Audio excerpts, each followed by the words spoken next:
জানুয়ারির শুরু থেকেই বেড়েছে শীতের দাপট। রাজধানীতে একদিকে ঘন কুয়াশায় দৃষ্টিসীমা কমেছে, অন্যদিকে হুহু করে বয়ে চলেছে কনকনে ঠান্ডা বাতাস।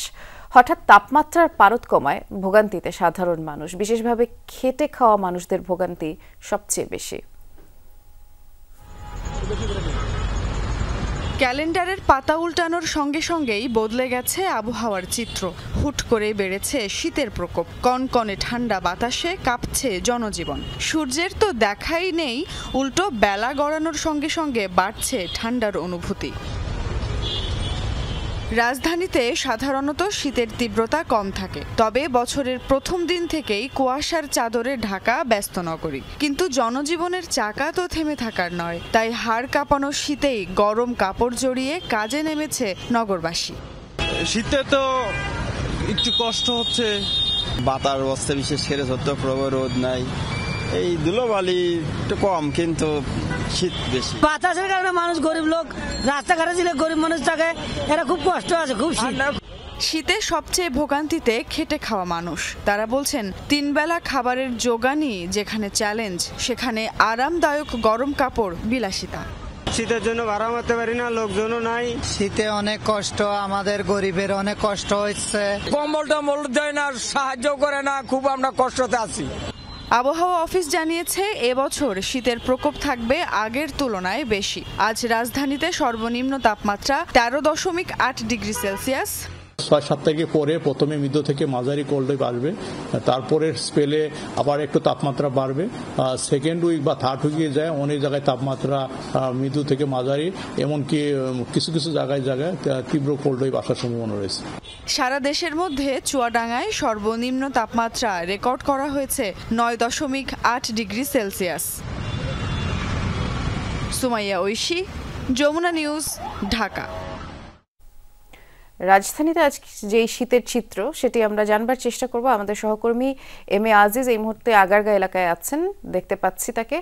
আজিজ, আজকে বেলা তো অনেকটা গড়ালো, গতকাল থেকে হঠাৎ করে প্রচন্ড ঠান্ডা, এবং আমি নিজেই আজ অফিস আসার সময় সূর্যের দেখা পাইনি। আপনি যে এলাকায় আছেন সেখানে যারা খেটে খাওয়া মানুষ আছেন, কিংবা যারা অফিসে গিয়েছেন, রাস্তায় যারা অবস্থান করছেন, কি বলছেন এই শীতের ব্যাপারে? আবহাওয়া অফিসের তথ্যও জানতে চাচ্ছি। বেলা গড়িয়ে আসলে এখন দুপুর হয়ে গেছে। সকাল থেকে আমি রাজধানীর বিভিন্ন এলাকা ঘুরেছি, আমি দেখতে পেয়েছি যে কনকনে শীতে মানুষের জবুথবু অবস্থা, বিশেষ করে যারা শ্রমজীবী মানুষ রাস্তায় কাজ করছেন তাদেরই সবচেয়ে ভোগান্তি বেশি হচ্ছে, এবং যারা রিক্সা চালক, পথচারী, যারা স্কুলে যেসব বাচ্চারা স্কুলে যাচ্ছে তাদেরই দুর্ভোগের পরিমাণটা বেশি। এর বাইরে আমরা আবহাওয়া অধিদপ্তরের সাথে কথা বলেছি। আবহাওয়া অফিস আমাদের জানিয়েছেন যে এই যে ঠান্ডা শুরু হয়েছে গতকাল থেকে, এটা আরো কয়েকদিন চলমান থাকবে। এরপরে 2-3 দিন আবার আবহাওয়া পরিস্থিতি একটু ভালো হবে। তারপর থেকে আবহাওয়া অফিস জানিয়েছে যে এই মাসের জানুয়ারি মাসের শেষ দিক থেকে, বিশেষ করে 15 তারিখের পর থেকে মূলত তাপমাত্রা আরো বেশি কমতে থাকবে, এবং তখন বিশেষ করে যারা আমাদের খেটে খাওয়া মানুষ আছেন, যারা পথচারী থাকবেন, তাদের কষ্টটা এবং তাদের দুর্ভোগটা বেড়ে যেতে পারে। এর বাইরে আবহাওয়া অফিস জানিয়েছে যে এই কনকনে শীতের মধ্যে, বিশেষ করে এখন যেহেতু কুয়াশার পরিমাণটা বেশি, সূর্যের দেখা নেই, তার কারণে শীতের প্রকোপটা বেড়েছে, এবং এই শীতের প্রকোপের মধ্যে, কুয়াশার প্রকোপের মধ্যে সকল ধরনের দুর্ঘটনা এড়াতে গাড়ি, বিশেষ করে দূরপাল্লা যানবাহন বা দ্রুত গতির যে যানবাহনগুলো আছে সেগুলোকে নিরাপদে চলাচলের জন্য হেডলাইট ব্যবহারের পরামর্শ দেওয়া হয়েছে।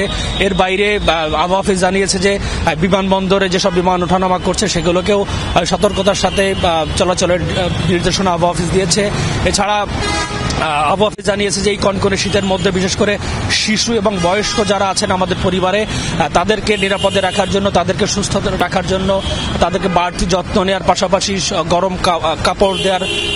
বাড়তি গরম কাপড় দেওয়ার পরামর্শ আবহাওয়া অফিস জানিয়েছে। এর বাইরে সব মিলিয়ে আমরা রাজধানীর যে অবস্থা দেখতে পাচ্ছি, তাতে এই যে হঠাৎ করে যে ঠান্ডা, এতে জনজীবনে কিছুটা স্থবিরতা নেমে এসেছে। আমরা শুনছিলাম রাজধানীর চিত্র, আমাদের সহকর্মী আজিজ জানাচ্ছিল। ধন্যবাদ আপনাকে।